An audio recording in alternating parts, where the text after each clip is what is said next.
So today I'm going to show you how I can potatoes.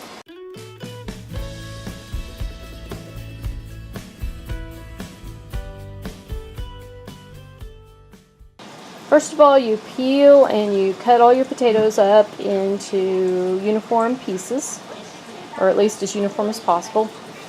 And you go ahead and put them in water to prevent browning. I've canned potatoes before. In fact, I canned some last year. And I was thinking that you just go ahead and raw pack the jars. But you don't. You have to boil them for 2 minutes. So here is how I'm going to do it. I'm going to take this, and I just filled it about maybe a quarter of the way up. And then I'm just going to set it right down in this pot, like that.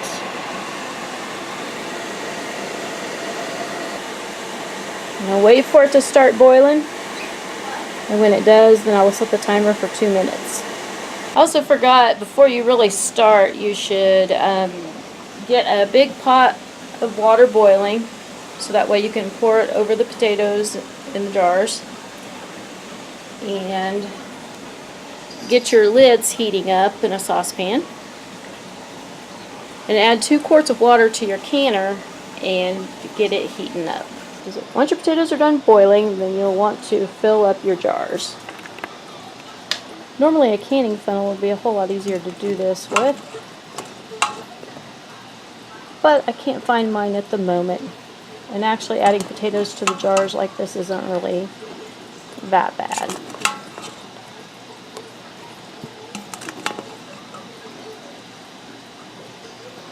What you want to do is kind of shake it and make sure that you get the potatoes settled down into the jar good. And you want to fill your jar up to the rim, just like that.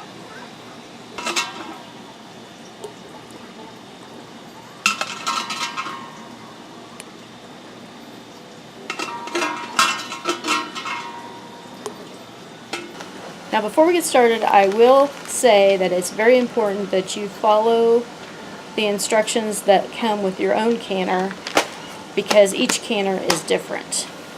And another good resource to have when you're canning is the Ball Blue Book of Canning, because it has a lot of recipes that have been tested and are safe for canning. Plus it has a lot of good information on how to can. Well, I didn't quite chop enough potatoes up, so I only came up with 6 jars. Which is kind of disappointing, because I usually like to go ahead and do a whole canner full if I'm going to go to the work. But I'm not going to take time to go ahead and chop up another one, because I started this late in the day and it's kind of spur of the moment, and I just need to get it done and over with so I can get supper going. Next you want to add some canning salt. Okay, it is 1 teaspoon per quart, or a half a teaspoon per pint. So we will need to add a 1 teaspoonful.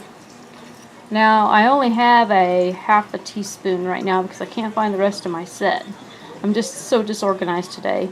So I'm going to add 2 of these. Oops.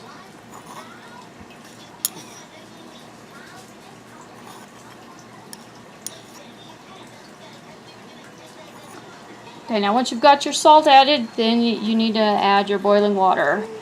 And you want to use clean, fresh boiling water, not the water that you boil the potatoes in.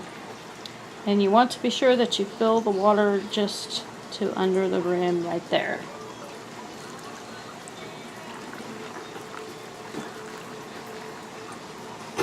Next I take a butter knife and I just go around the edges of it.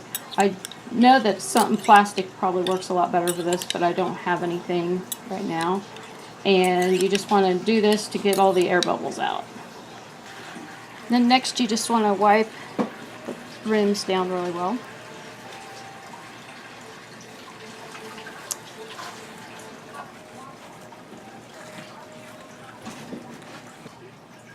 And then you'll add the lids and the rings. I want to tighten them fingertip tight.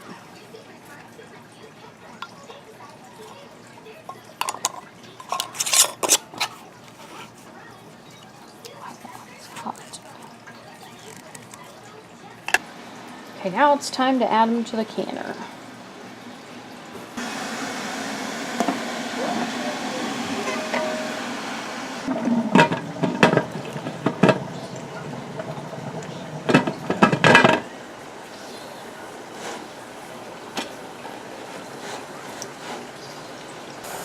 Okay, for my canner, I don't know if you can see this, but the steam is starting to come out, but I do not start timing the venting until, and there's a little metal lock thing, when it locks into place, which it's about ready to do, then that's when I start timing the vent.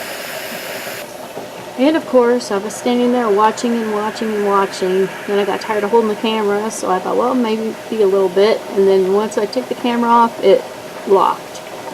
Now it's time to set the timer to 10 minutes.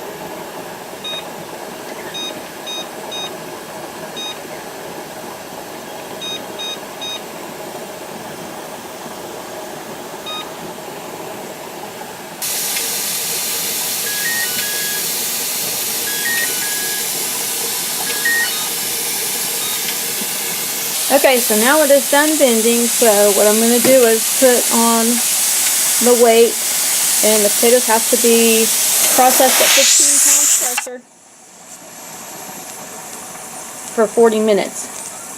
So now we have to wait until the weight starts jiggling.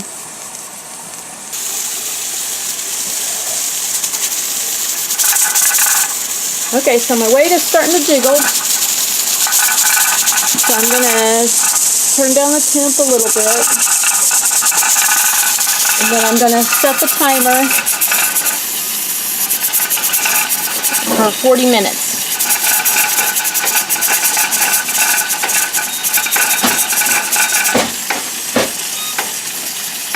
At least for this canner, you want it to jiggle about 3 or 4 times a minute. Sometimes I have a hard time regulating it and getting it to jiggle just 3 or 4 times a minute, but having it jiggle more than less is generally better because at least you know that it's the proper pressure.